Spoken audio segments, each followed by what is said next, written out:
Hello, my name is Deanna, and I am making something called Meatball Shish Kabobs.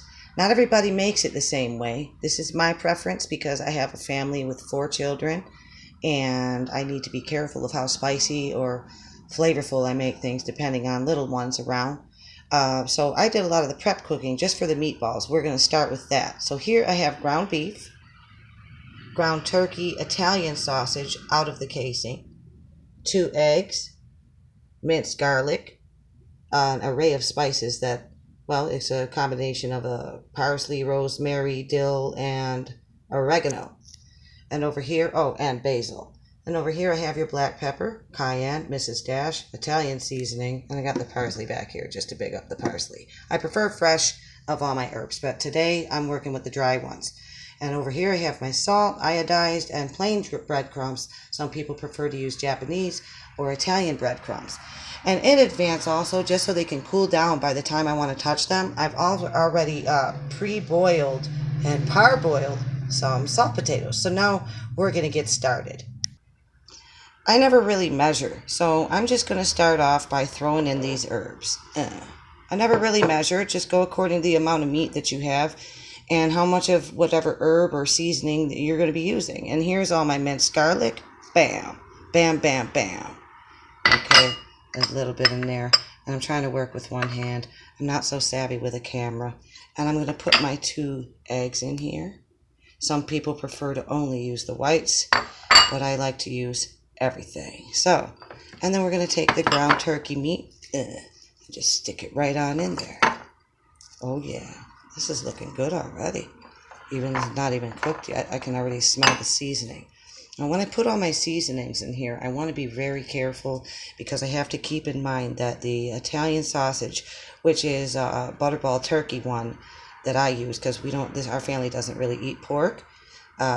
Be careful of using too much salt or seasoning because the sausage, remember, is already seasoned, already salted in a lot of ways, and already can be really spicy for children. So, next step. Okay, so I had to wash my hand just now. It was really gooey from the sausage. I've also pre-opened all my seasonings because I'm working with one hand. I just had to wash off all that sausage so I'd be able to touch these containers without any risk of being unsanitary. Just to begin with, I always like to use Mrs. Dash Table Blend because it blends in with everything without all these big chunks, and it just offers a really nice background flavor for my preference and my family's preference. And I only put a little bit. I'm not Emeril Lagasse, I'll kick it up a notch with certain things, but with this, not too much. Because then it's literally just a little bit. It's a really nice background flavor. Same thing with the cayenne pepper. If there's children in the house or people who are sensitive to spice, be really careful with this because it's a really punchy type of hot. It's something that you don't expect immediately. It like hits you after you've already swallowed the bite. So let's be careful a little tiny bit. Just a little tiny bit of cayenne. If I was cooking for more adults, I'd actually be a little more crazy with that. And here we're going to use our classic black ground pepper. It's also a nice background flavor. I was already careful with how much I used with the Table Blend Mrs. Dash because that has black pepper in it as well. So, this also gives like a good little taste though. It's okay to kind of use a little bit more black pepper because black pepper kind of spreads and it does its own thing. Now, I know I added my herbs already, but I do like to add a little bit more Italian seasoning. It's just the way that I am. I really like my herbs a lot, so if I can add more, I'm going to. And with salt, remember that the sausage that you put in there already has a little bit of salt. Don't be greedy, but don't be shy about adding some flavor too. So I'll be careful though. Just a little. Just a little. And then later on when people are eating, they can salt to taste. Some people like to use oatmeal as well as breadcrumbs, but I would use oatmeal and breadcrumbs in meatloaf, not meatballs. So some people like the Japanese or the Italian brand. Right now I have plain breadcrumbs handy, so it's what I'm going to be using. And it's also the reason why I kind of doubled up on the Italian season. Here, I'm going to kind of do it again. Yeah, because I want that punch. Okay, now I never measure. I just judge by how the amount, how much moisture I see in the bowl in the first place. Kind of scatter it around. Don't put it in a big pile. You scatter it around, it makes it a lot easier to mix it. So, I'd say that's enough.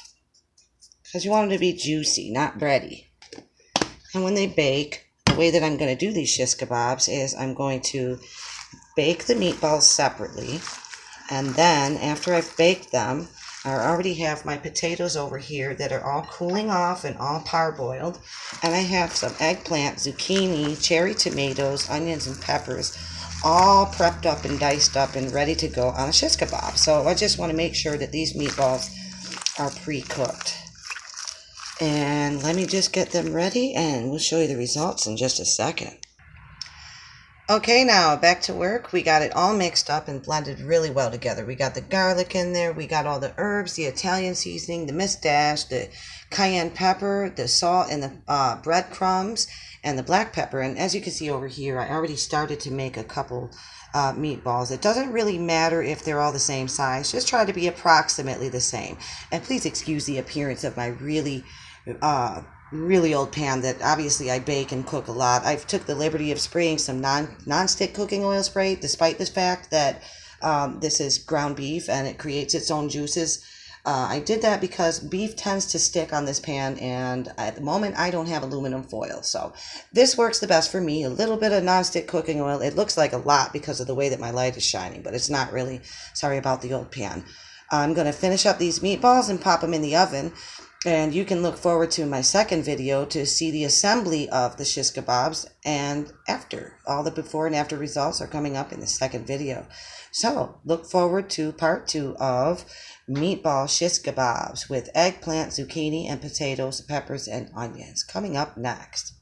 Wow. Oh, and really quick before I move forward, I just want to let you know that I have my oven preheated at 425, and I will be putting my meatballs in the oven for 30 minutes to 45 minutes, depending on how well they cook. Don't really worry about turning them. I never really do. And what you have to do after that is just look forward to them shrinking down in size and keep an eye on them. You'll know when they're done. Just use good judgment. And I'll be back in the next video with the assembly of these awesome, wonderful, delicious shish kebabs.